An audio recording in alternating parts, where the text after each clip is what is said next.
Hello dear fans. How to calculate percentage of a number.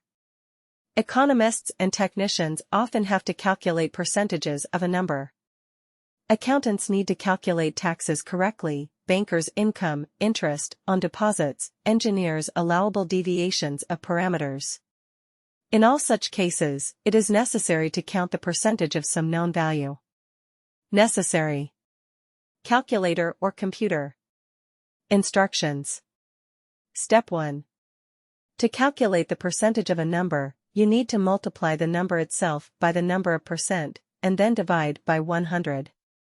For example, if the employee's salary was 30,000 rubles, then the income tax, 13%, from this amount will be 30,000 times 13 divided by 100 is equal to 3,900 rubles.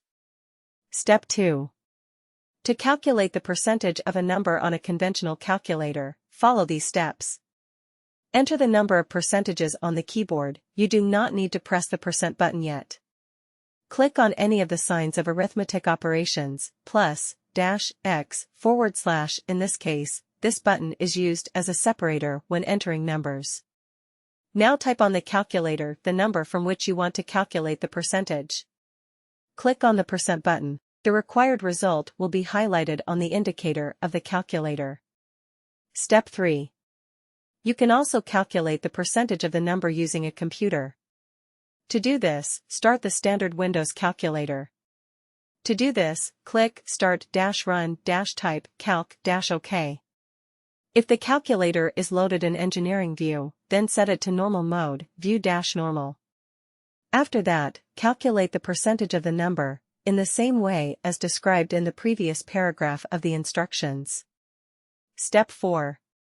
To calculate the percentage of a number in MS Excel, type the following sequence of characters, equals, number, asterisk, number of percent, enter. So, for example, to calculate 13% of 10,000, enter the following formula in the required cell, equals 10,000 asterisk 13% and press enter. If you did everything correctly, then the number 1,300 will appear in the cell instead of the formula. Thanks for watching.